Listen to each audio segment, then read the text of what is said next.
Գիտության և գործարարության օրեր 2022 Հայաստան։ Հաջորդ ելույթի բանախոսը Ռուբեն Ենիկոլոպովն է, պրոֆեսոր, ռուսական տնտեսագիտության դպրոցի ռեկտոր։ Թեման թվային տնտեսության խոստումն ու վտանգը։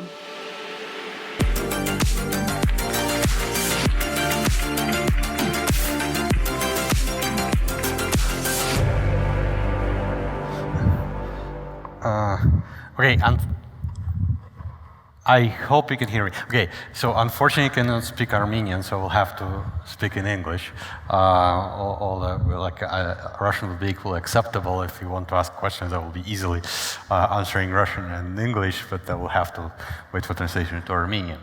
So today what I wanted to talk about is a general discussion of the understanding of the consequences and societal consequences of the advance of the digital economy.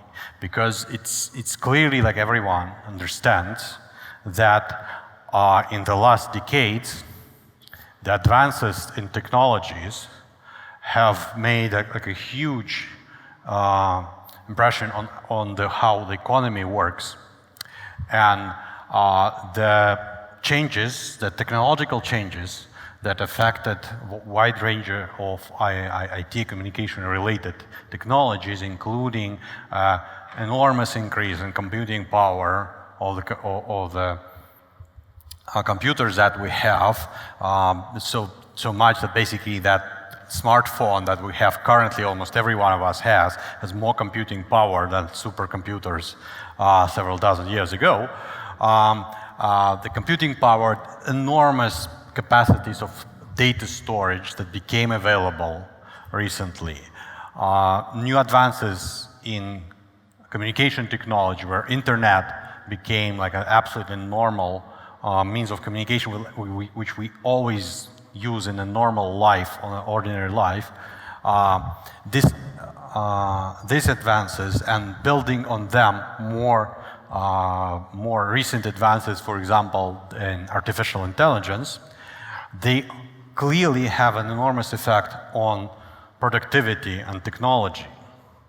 And they led to the development of the whole new sectors in economy, and it's pretty clear that they drastically improve the quality of life of people in general in the world.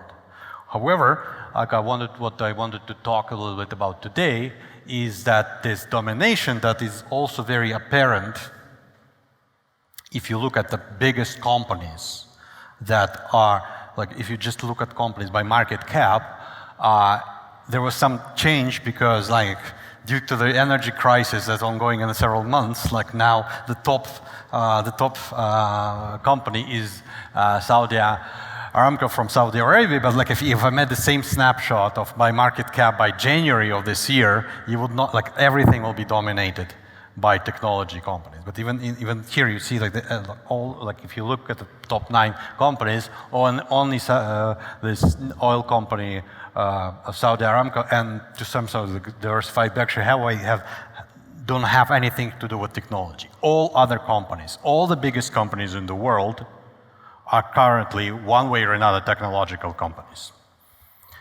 And that reflects this positive view of the technologies, how much they improve productivity, and that is the reason why technological companies are dominating. And there are a lot of books that, if you are interested in reading it, they're talking about the second technological the third, fourth technological revolution, the second machine age, everything that is a positive effect of the digital technologies on the development of economy, and that is extremely important for the technology, for development of economies, especially actually for development of economies of small isolated countries like Armenia, because what is very crucial, one of the crucial features of this new digital economy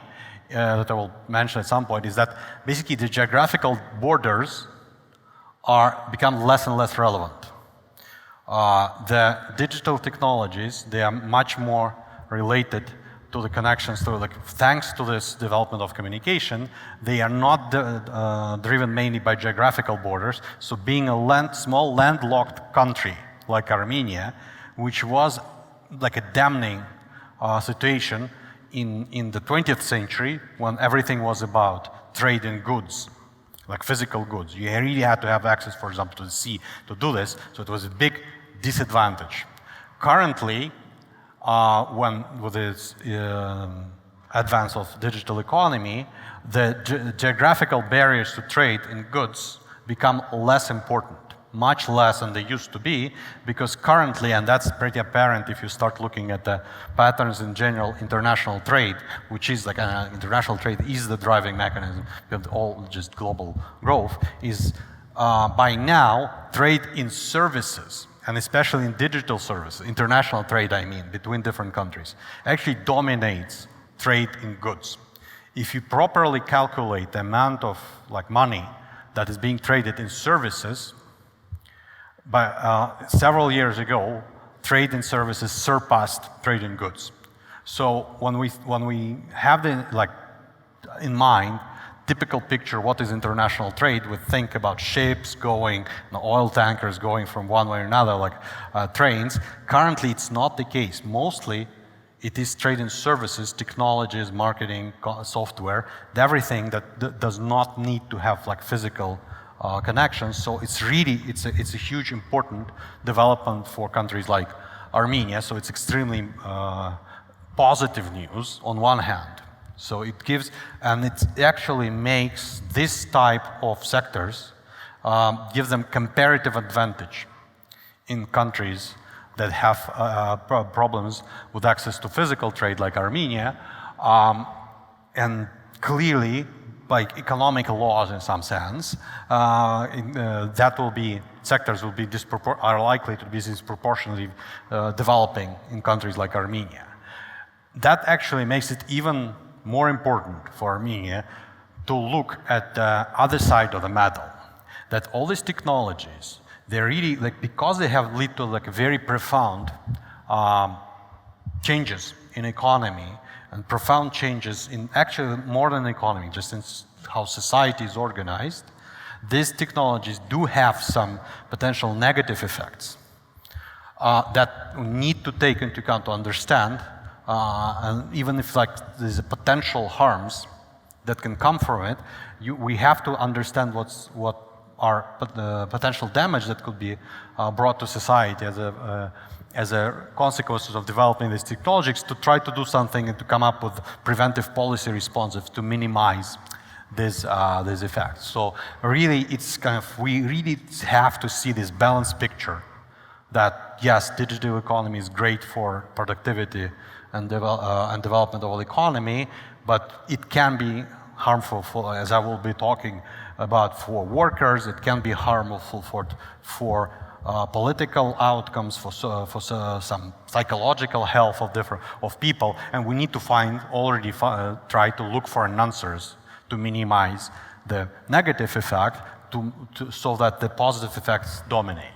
And that is actually like this more balanced view about digital technologies, that they don't only have a lot of promises, and they are not only lead to faster economic growth and better welfare of the people, that they also have these downsides and potential negative effects that is already actually being more and more kind of realized, and there are now more and more books that appear that actually focus exactly on the potential negative effects of digital economy, trying to find ways to minimize this damage. And I would like, I mean, this digital economy is an enormous topic. It's like a very multi-dimensional. There are a lot of things that can be interpreted as a part of digital economy. I wanted to focus today on three different aspects, meaning like the growth of digital platforms, why they're growing, what's going on, and what are potential problems with domination of digital platforms. What can be the consequences of social media becoming one of the main means of communication between different people. This is something that we observe by now. Like clearly more than half of the population of Earth is actively using social media for communication. So it's really now one of the main mechanisms of communications. And finally, like the potential kind of side effects of increased usage of artificial intelligence in the economy. So these will be the three topics that I wanted to cover. And the first one is digital platforms.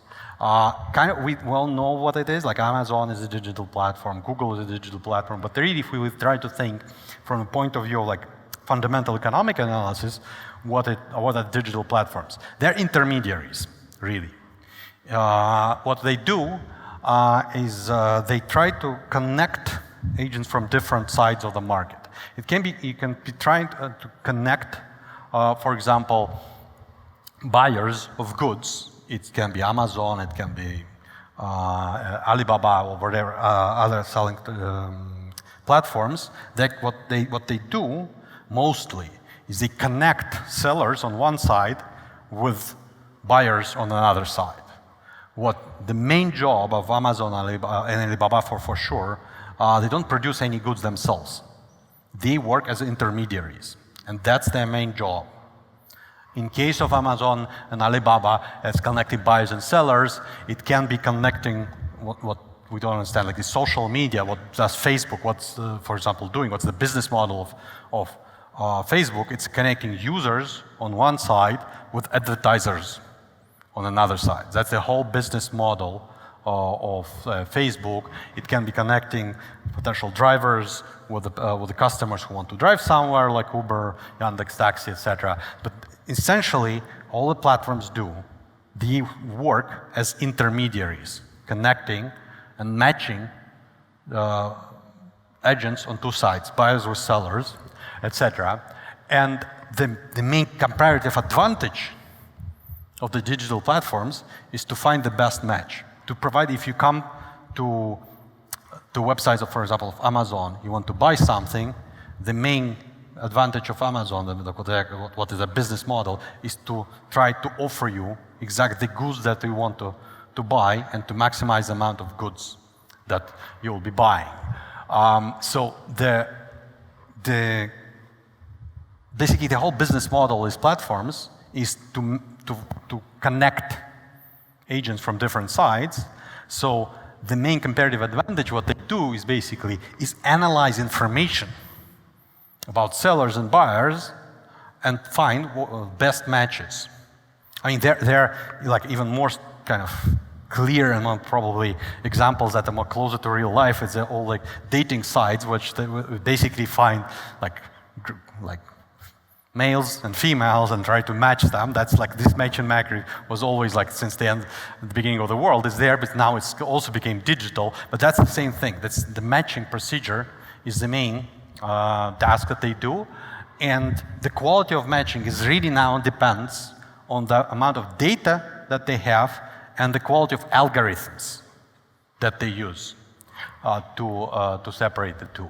And really, like most of the platforms, they really work as intermediaries. Yes, Amazon produces something. Alibaba doesn't produce anything. So it's really the main part of their business model is information and algorithm matching people. So, but what it means that these platforms have some very specific features that make them different from the old-style companies, the pre-digital companies. At first, they have what I call like almost zero marginal cost. So adding additional users for all these platforms, they don't pay almost anything. You don't have to produce additional product to sell. If you're creating whatever, like you're selling cars, to sell another car, you have to produce a car. It's like you spend a lot of resources to produce something new. If you want to add another user, and you are Yandex or Amazon, you basically spend almost nothing. And that is extremely important because it means that if you provide infrastructure, you may have enormous number of users almost at the same cost. The second part, important part, is that in these networks, they have what is called network effects. The more other users, other people are using the same platform, the better you are. If you are a user of Facebook, you want everyone else to use Facebook. If you are the only one using Facebook, it's meaningless. You don't want to communicate. But if everyone is using this platform, I'm also more likely to use it. So that is extremely important because basically it means that customers, they really want to join the biggest company, always. It's better for me as a customer to join biggest company, and that makes these companies grow and grow more and more. Okay, and what again is extremely important for these companies is that data, since this data is comparative advantage, the more customers you have, the more data you have, the better you work. So the bigger you are, you become more effective. And really everyone kind of wins from it. So this is actually, all these forces, they push companies to grow more and more. Bigger companies become more productive. And what is important again, especially like for smaller countries, for companies that are based in smaller countries, that the borders between different countries are not that important by now. So you are winning from the fact that you're getting more and more customers, and these customers may be in very different countries. It doesn't matter anymore. Like global markets, what is now being the most important feature. That's why, I mean, in these biggest companies that we're talking about, they work all over the world. So if previously, I mean, we are so used to it that we don't even notice it. That if we talk about, like, when I can look at 30, 40 years ago, it was not like this. Most of the companies were working in particular countries, and there were some multinational companies, but the borders between countries really mattered a lot. Now, they matter way less. But what all these features, all these networks means that there's what is called, like in economics, economy of scale and economy of scope, meaning that the bigger you are as a company, and the more things you do, the more productive you become, the more profitable you are. So it's like biggest companies becoming the winners, and that actually has potentially very strong negative effects, because it kind of naturally pushes economy to a situation in which big monopolies control everything. Exactly, because big companies are just more productive, and customers want to join bigger companies. In the end, there are few, like what is now even an official term, big tech companies that control most of the digital economy. Again, this is kind of, most of the time, customers win for it. Yes, I really want everyone to use the same social network that I'm using so that they can connect with everyone. But it means that we all depend on one network. It's a monopoly, and once it becomes a monopoly, it can have actually quite a lot of negative effect, because again, it's like what is called like winner takes all. Dynamics is like when one company, really like one company, dominates most of the market. And if it's one company, you have basically as a customer, you have nowhere to run. The competition between different companies becomes a problem. If we want to search for some terms in English, there are almost no competitors to Google. You have to go to Google. And that means that basically, essentially, that Google can exploit you. There's not such thing as a free lunch. If you have a monopolistic market, and you have monopolies, especially if they're monopolies based on that are driven by the fact that they have access to data, and which is the fact for most of the digital companies, these monopolies will be exploiting this. And that, as a customer, you can suffer, and the society can suffer in many different ways from this monopolization. It can be the case that the companies, once they achieve this dominant position, they start manipulating prices and quality of products. If everyone is using Amazon, Amazon can worsen the quality of services, there's nowhere to run. You still will be losing it. They can charge higher prices, and everyone still will be using them. So one very direct way how monopolization is bad, and that's kind of known for centuries. Monopoly is bad because they can charge higher prices. But actually, in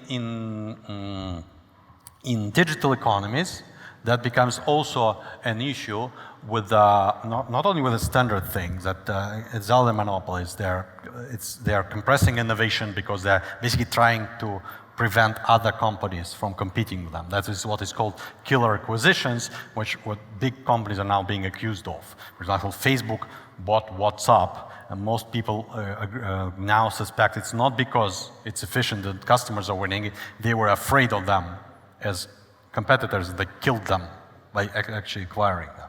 But what's probably more important by now is that these monopolies exploit us by exploiting data about us. The more you use digital platforms, the more they know about you. The more they know about you, and the more productive they are, but that does not necessarily mean that you are winning from it. And there are different aspects. One is like what is being probably more discussed now, different kinds of, is an issue of data privacy. If I'm using, for example, Yandex Taxi to drive around Yerevan, do I really want this company to know exactly where I'm going? And because they can basically, if they trace all my movements, they know where is my home, where is my work, where are my friends. Do I really want some company to know it without actually asking me? Am I fine with that they know everything about me? In social media, it's the same thing. I mean, if you look at Facebook, if you're using Facebook, Facebook knows about you tons of stuff, and including stuff that you may not want them to know.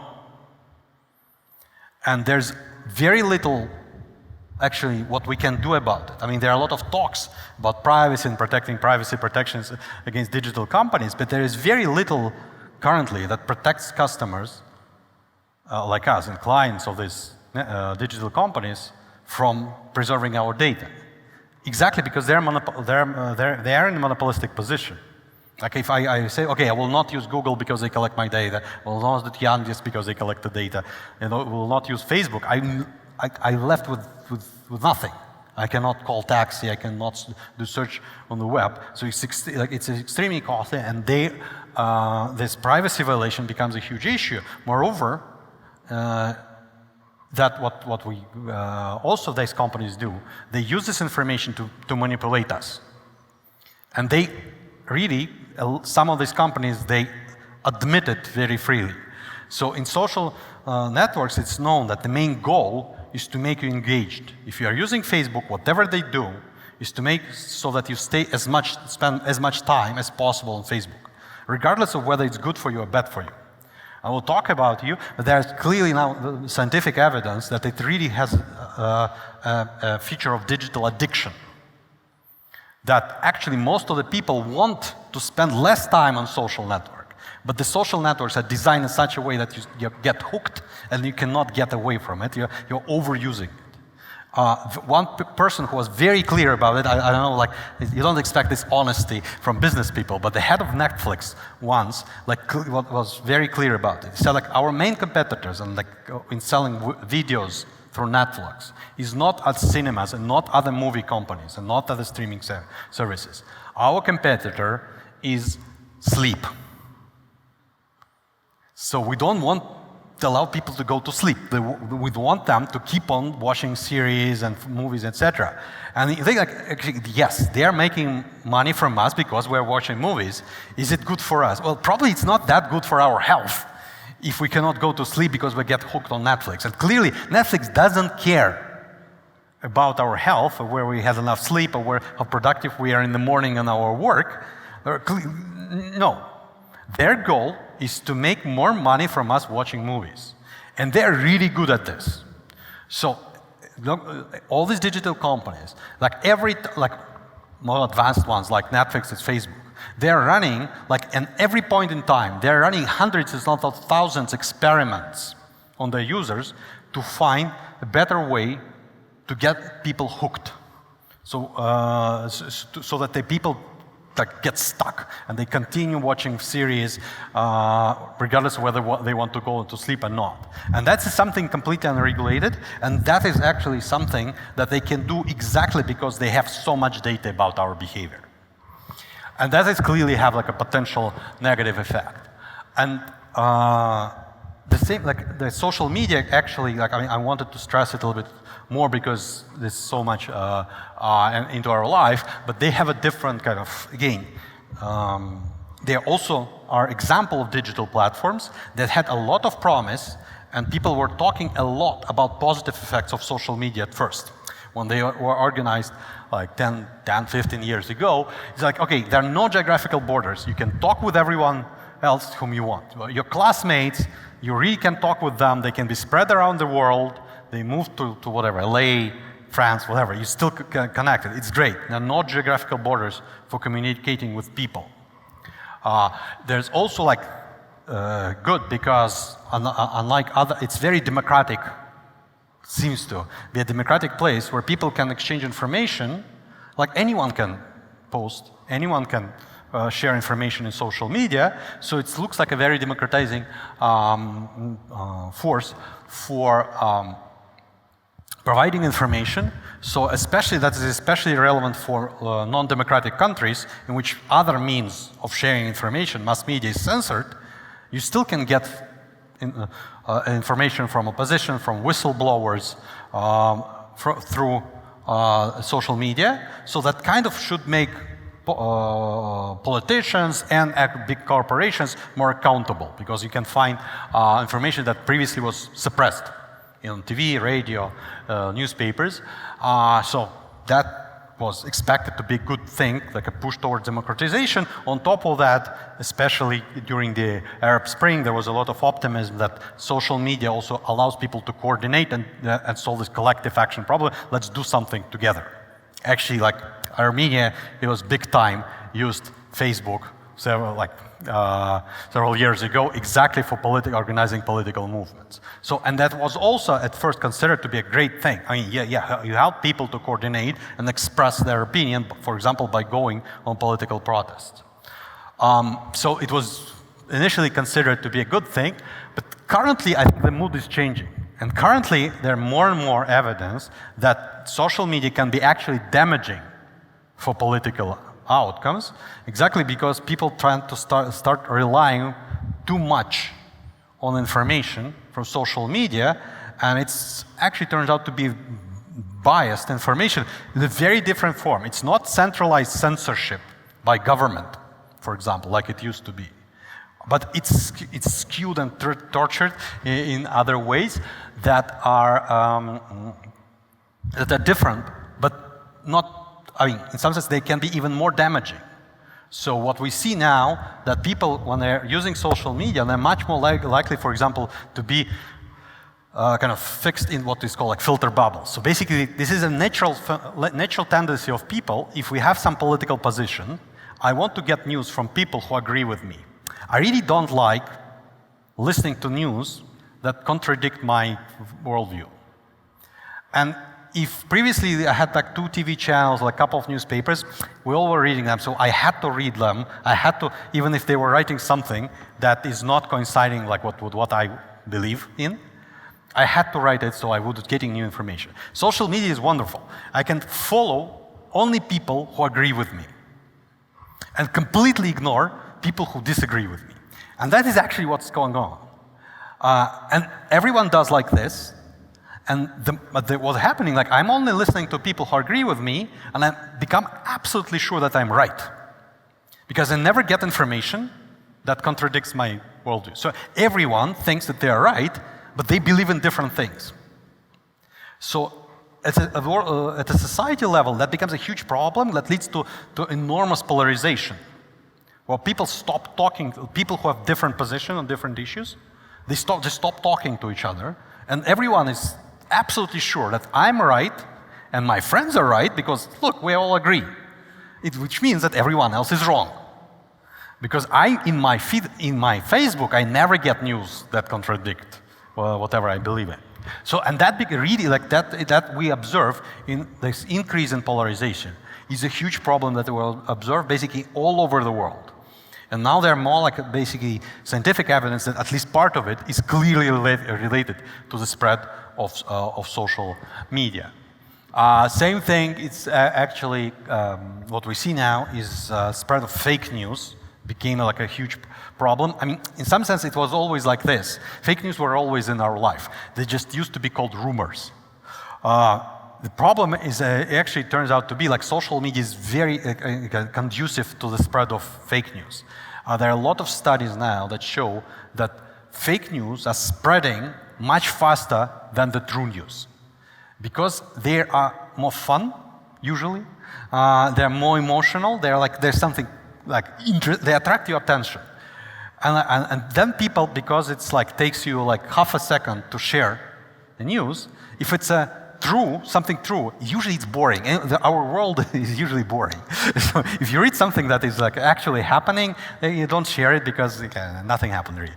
But fake news are really something about, which is wrong, but something that captures your attention and something that kind of has an emotional reaction. And that's why people very quickly say, oh, I have to share it, I have to share it. But then like even the same people, if they think, like stop and think for like half a minute, they will realize like it cannot be true. It's a lie.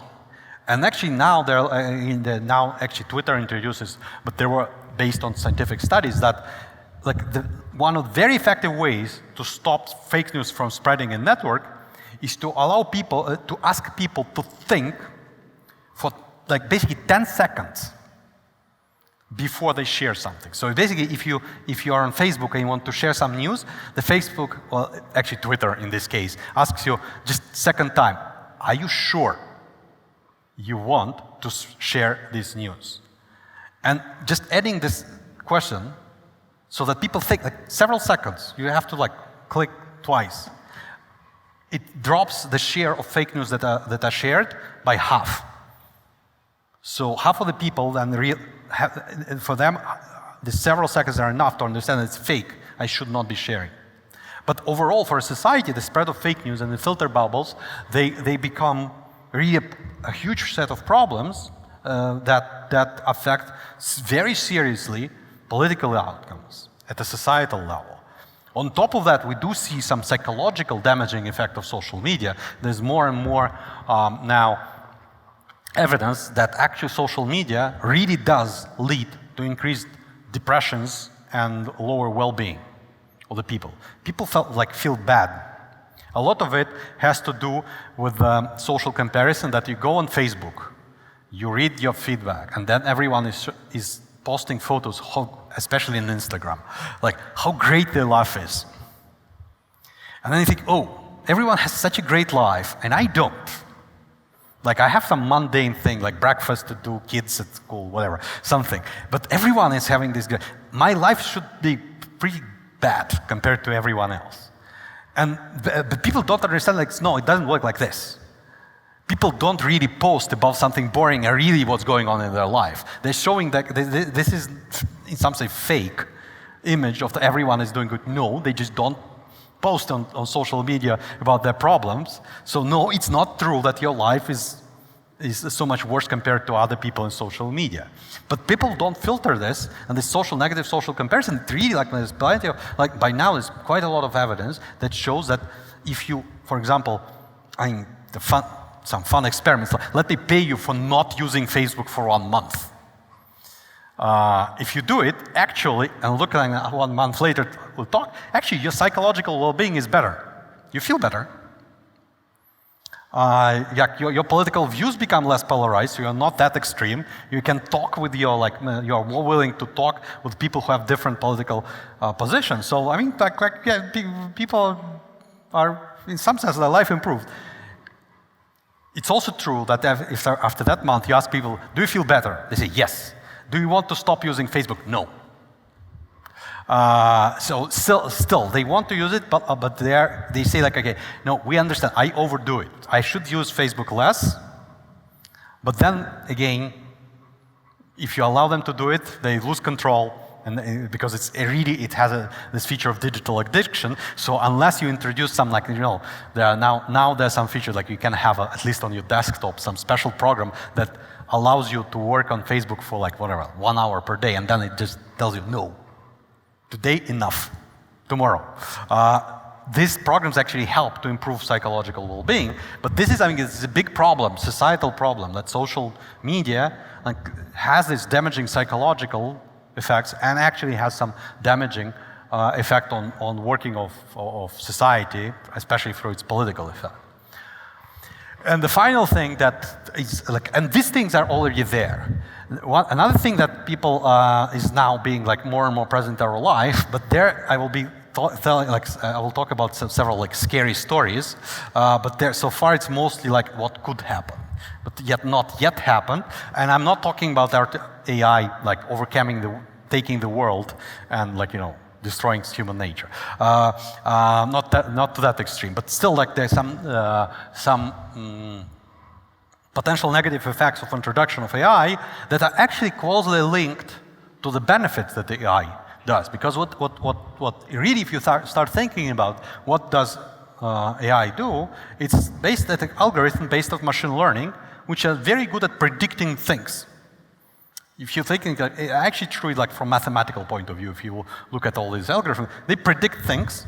It's look, give me data about this customer, in business, if we like it. Give me data about this customer, and I can with good probability predict that, this customer should be interested in these goods, so I will show advertisement of this. This is kind of, in business, there are some very good and kind of beneficial usage of AI, for example, in medicine. Show me a photo of your lungs, and I can predict with a high probability whether this person has early symptoms of cancer. And that is clearly something. It's if we can argue whether it's good if you can predict what you want to buy because firms exploit it, but I think we can all agree that it's good if I can predict whether you have a cancer or not. So there are some clear beneficial sides of AI, and if you look at their effect on labor for market, what they do, it's also interesting thing that what AI can do is it can do some very routine, boring operations, cognitive operations that people were doing. Now it's being more and more done by computers. So if you what were engineers doing 50 years ago? If you look at the movies, engineers, they were drawing and the whole room, several dozens of people making lines. And it's actually kind of boring thing. Now engineers, they have all these AutoCAD and all the programs and outside, so no, computer will draw everything for you. You have to think. All the boring stuff is done by computers. And with AI, it's more and more like this. All the tasks that are boring are being outsourced to computer. So it's actually interesting that things that we thought are very high skill, only humans can do it. It's all creative. If you think about it, it actually turns out A, they're boring. Second, they're very repetitive, and B, third, it's AI can do it. And actually, it's bad news. For example, some lawyers.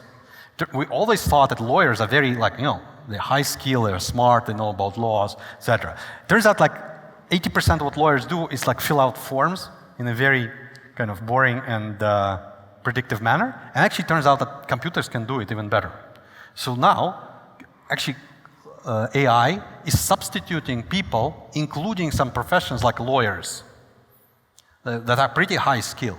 And that's a recent tendency. But in general, what we think is, the good news is the professions where AI, and it's the same with robots, that robots are substituting for people in doing manual tasks.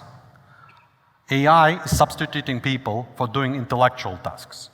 But in both cases, you can easily substitute people if it's a repetitive, very repetitive, boring, and algorithmic kind of job. So in some sense, it's a good thing, because what is left, people don't have to do boring, repetitive tasks. They can concentrate on human beings are better off. It's creativity, social interaction with people, and great. So it's actually, in some sense, it's a good news. all the boring stuff is done by computers, people have fun and work on works that are good for them. The problem is actually that it sounds good, but if you start looking what's going on currently, there are a lot of signals, at least, that we have excessive automation, meaning that the unemployment grows and the wages drop in countries in which more AI is used. So computers, instead of helping people and making people more productive, so that when I work with AI, I do creative stuff, computers doing boring stuff, and I get higher wage because I'm more productive. It turns out, like at least like the preliminary evidence in many times, no, you're not getting more wages, you're not doing some creative stuff, you're being fired. And you are left without a job, and now computer does your job. And that's actually becomes a huge problem because with AI especially, it leaves people unemployed in people who used to be considered as middle class, like lawyers and all these like kind of cognitive skills, but not too high. And these are actually kind of, for society, is pretty bad because what you're left with people who are extremely rich, they make a lot of money, or who are extremely poor. And that also leads to polarization and a lot of political problems. And actually, so AI is like this, has some potential damage with like substituting people. Also, what is being now realized that AI can be used very good to monitor people and how they work, which seems to be nice. I mean, people don't, like if I'm an owner of a company, I can install cameras and see how you're working. If you're working good, I will be paying you more. If you are shirking, I will be firing you, which sounds good, but actually it's good for the company, for owners of the company. It's pretty bad for the workers. And they're actually now like criminal, not criminal, but like court cases. For example, workers at Amazon sued Amazon and went to court exactly because of this. Because Amazon was introduced AI to basically spy on people how they work, and basically they were not allowing people to rest during the work. So it's good for productivity. It's good that Amazon is making more profit, but it turned out to be very bad, for example, for the health of people. People do need to have time to rest, etc. So the manipulation by workers, and what is more becoming like, if you look at more kind of recent example, it becomes more scary. The same thing can be done by governments, and monitoring of citizens by governments is really making us much closer to like 1984 Orwell and Big Brother issue. And what is going on, for example, in China, is very much moving into this direction. And this kind of the threat of whatever like called digital dystopia, when like you cannot make a step without government knowing that especially for like, I mean, even for democratic governments is a big problem. But if you think about semi-democratic or autocratic governments, that's really scary. So that basically firms can control the workers and government can fully control the citizens. So these are, and that is something that clearly comes up with this AI application. So really, what we need to, I didn't want to scare you, but I wanted to make sure that with all this, the digital economy is really something that improves our life, and for many, like probably dozens of years to come, that will be the driving force of improving welfare of the people. But we do need, at the same time, to think about negative aspects to try to do something policy-related to address these issues. So we do need to come up with some new anti-monopoly legislation because of which tailored to digital economy. All methods actually don't work. If you try to split companies and platforms, they just stop. They will work worse. So it's much more about regulation of the rights for the information. And it's more about who owns information about me as a client. Do I own information about me or the company owns information? That is something that is now much more related to anti-monopoly legislation. Do we need to tax AI and robots? In something like we never thought about this. Is why we tax labor costs and labor taxes and capital taxes. So there is a robot and a worker, and they're taxed very differently. And currently, in most of the countries, robots are taxed less than people. Why? And what the consequence? The consequence is like I want to substitute all people as a firm owner. I want to substitute all people and work only with robots. And it's good for me.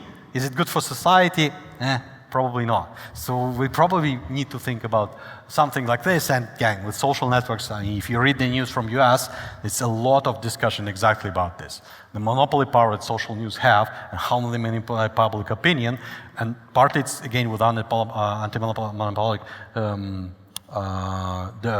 regulation, but clearly this is something that governments think that they should intervene because of the potential negative effects. And that is something that we really have to discuss and talk about to reap all the benefits of digital economy, but minimize the damage.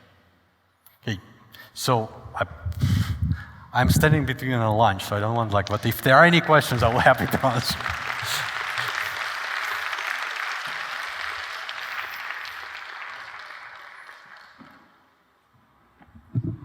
Здравствуйте, спасибо большое за очень интересную лекцию. Меня зовут Антон Лысенко, и здесь, в Армении, мы развиваем стартап, связанный Genie Robotics, связанный с 3D-принтерами. Но вопрос у меня частично связанный с этим. Как вы думаете, вот все эти изменения, которые у нас сейчас происходят, то есть вот я вижу одно из самых больших изменений, это то, что раньше необходимо было больше капитала, чтобы получить прибыль, да, то есть нужно было построить завод, нужно было огромное количество денег, капитала и концентрация ресурсов. Теперь одна голова программиста может создать огромную стоимость.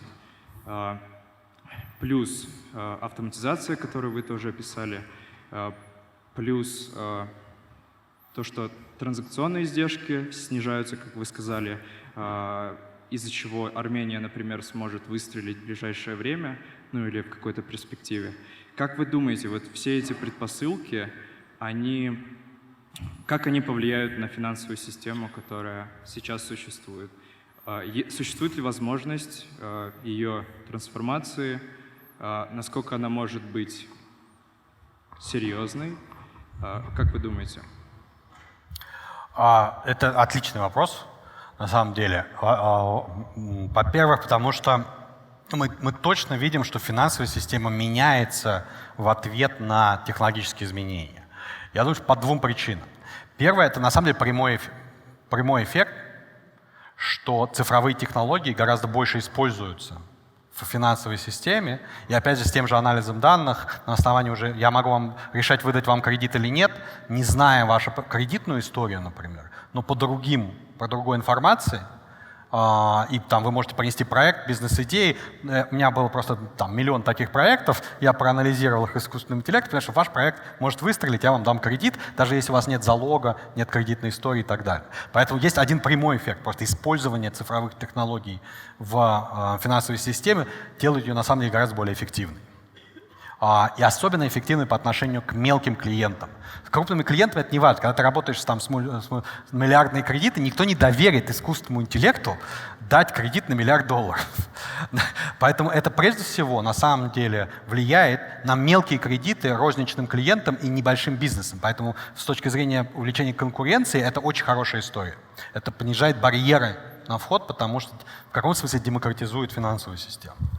Второй вот то, что важный момент, и который не такой очевидный, который мы, видимо, надеюсь, будем видеть, что по всем этим причинам на самом деле сейчас, с одной стороны, мы видим концентрацию у крупных фирм, как я говорил, большие платформы все выигрывают. Но это такое теперь интересное распределение, в котором есть очень выигрышные фирмы, а дальше такой большой-большой хвост, длинное распределение, что очень много может существовать мелких фирм, которые раньше были не жизнеспособны.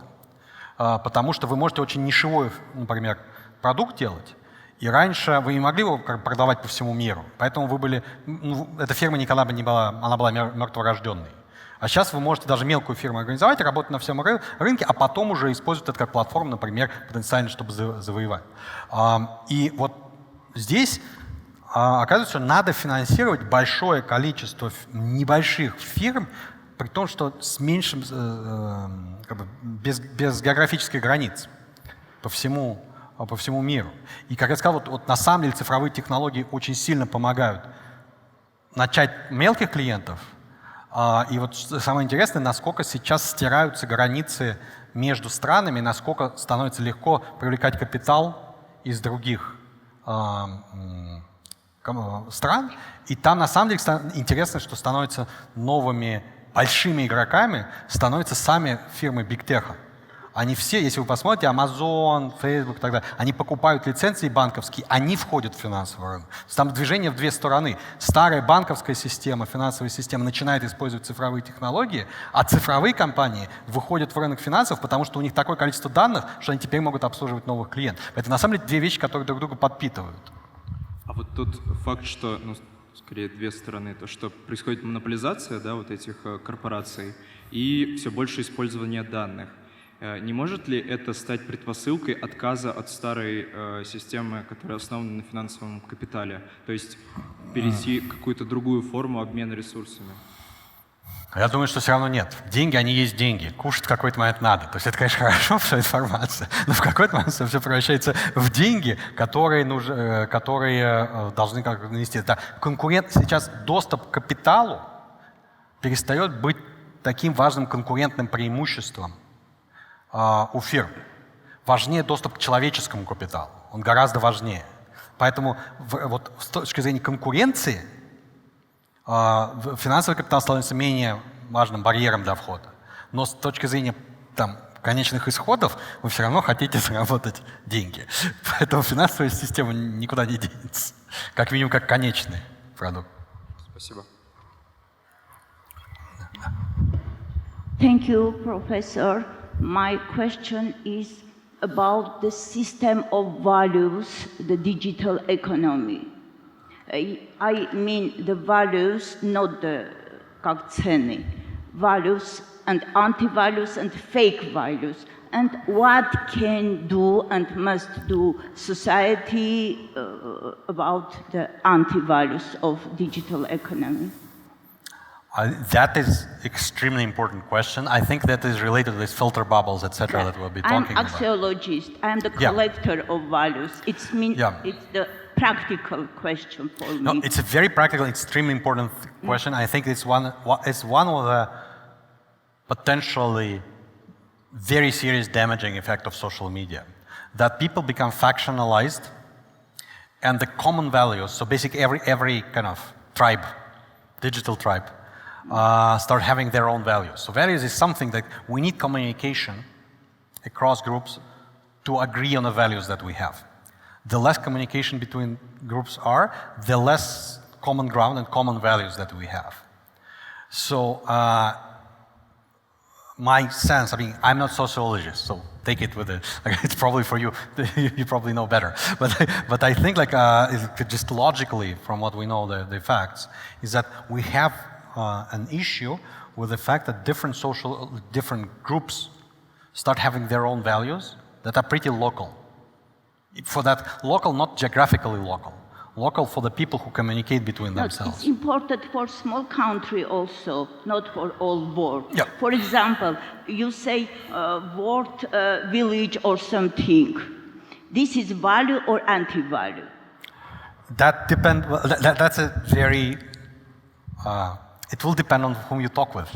Mm-hmm. So some people because what happens is that it not destroys but reduces local values that are based on geographical proximity that are still matter. It's important. We still have physical interaction. So if we live in a city, we need to share the common values within a city.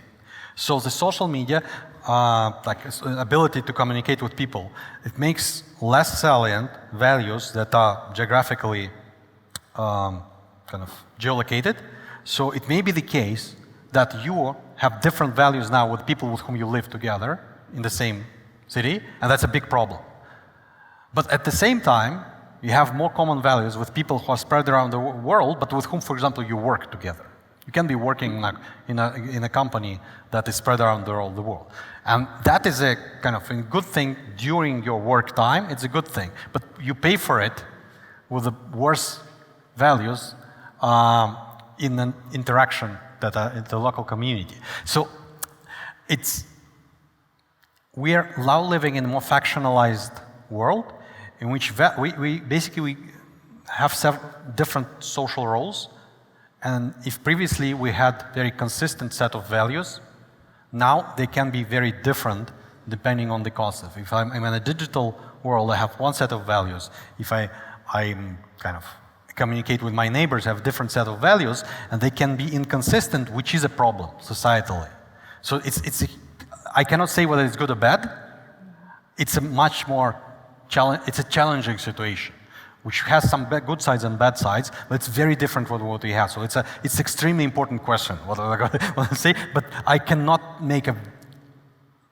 I don't think I have a clear answer whether it's good or bad. It has very good sides, it has good sides and bad sides. Which one dominates depends on the context, I'm afraid. Thank you. Thanks. My name is Edward Vasilyan. Once, President of Syria, Bashar al-Assad, said that social media is more powerful than countries such as Russia and the USA. Is it true, and what do you think about it? Based on the experience of Bashar al-Assad, I'm afraid they proved that no, physical army is still more important than social media in some sense.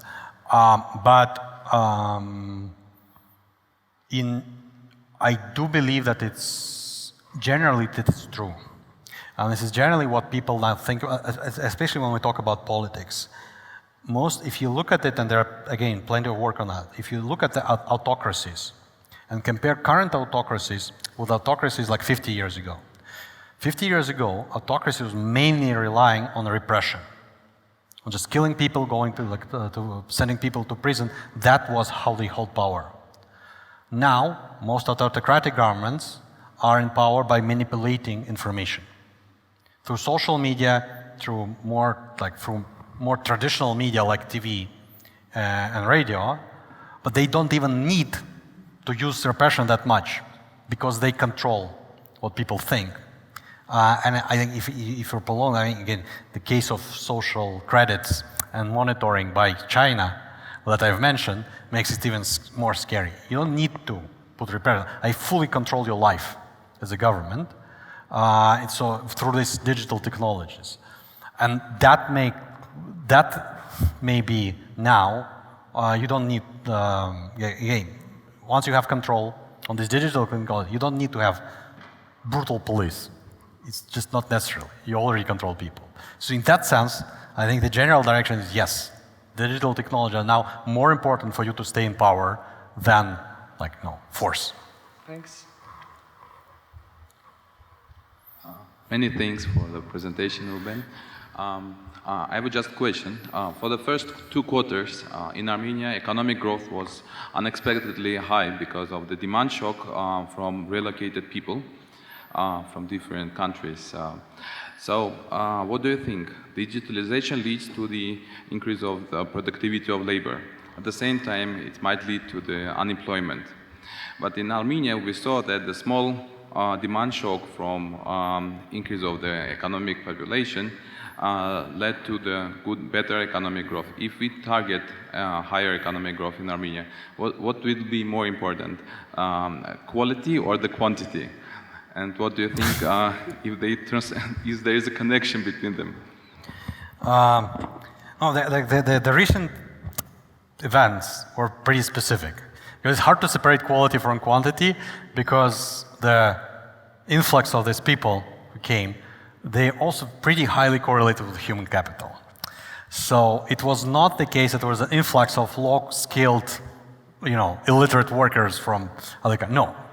There was an influx of highly qualified specialists. And whatever we know about, in literature, there's a lot of literature on the economic effects of migration. And there are different results on the effect of unskilled migration. It can be harmful, it can be better for economy depending on the context and structure of economy. I haven't seen a single study that shows negative effect on average for economic growth of high-skilled migration. So I think the prediction about the growth of economy is positive, and we see it in numbers. And so the more important question is whether it's short-term and long-term, and so the main goal for the government, if minister is still here, is to make it's sure that these people stay and the companies still stay. The caveat is that sometimes when we talk about average, we're about the distribution. So it does have an effect on income inequality, because clearly the influx of high-skilled people with money increased prices, for example, on apartment prices. And for people who are local people, who are like, they don't have a shock in wages, that's a huge problem. They became poorer because the prices went up. And that's a distributional context. So you have to be very careful that on average, yes, it is a good thing, but it does have some negative effect on inequality that should be compensated somehow, well, at least in the short run. I mean, in the long run, in the real estate, I mean, it can boost like construction, etc. So over time, it can pass. But in the transition period, you should be careful about these potential negative effects as well. Yeah. Okay, thank you. My question is regulation of this digital platforms. What is your opinion? It should be done by the state intervention, or self-regulation should be prevailed? Because we saw some example that these companies can easily bypass the state regulation and kind of formally meet this regulation. So for example, in my experience, if I'm entering some website, it just forced me to accept some cookies. So it just forced me to give my consent without, it says if you don't accept my cookies, you go out from my website. So I think in this case, the state regulation can be effective. But in a high sense, self-regulation, what is your opinion, role of self-regulation? This is a great question. I think it's a very complicated question. So I think in certain domains, basically you have to understand what is worth, market failure or government failure. So if we talk about some of these issues like monopolization, I think that here the market failure is worse than government failure. So we need to work with the government regulation that forces competition, for example, making data portable, or making not that you either accept all my cookies or nothing, but having being able to choose between each cookie and other. There, I think the government intervention is fully warranted. If we talk about taxation system that can encourage investment in capital versus labor, it's a government issue. If we talk, for example, about regulation of social media, that's a very different thing, because government is a player there itself. So government itself can be, and in many instances, in many countries, is abusing its power in social media, and then you have to stop government from doing it. In this sense, there the self-government is way better than government intervention. So it's a very gentle balance. It depends like who, in each particular context, you have to understand who are you afraid more of, monopolies or government. And in many instances, you actually are more afraid of government than about private actors. So that is, I mean, in general, it's a lot of what has to do with the civil society strength and like self-regulation by companies, or for example, consumer organizations that push, you organize users of whatever, like I never see like united customers of Amazon lobbying something, but in principle you can do that. Like for example, in the US through collective actions, etc. People were doing it with the monopolies. So I think both tools should be used, and in which context it really depends on who are you afraid more, market failure or government failure. Շնորհակալություն պարոն Ենիկոլոպով,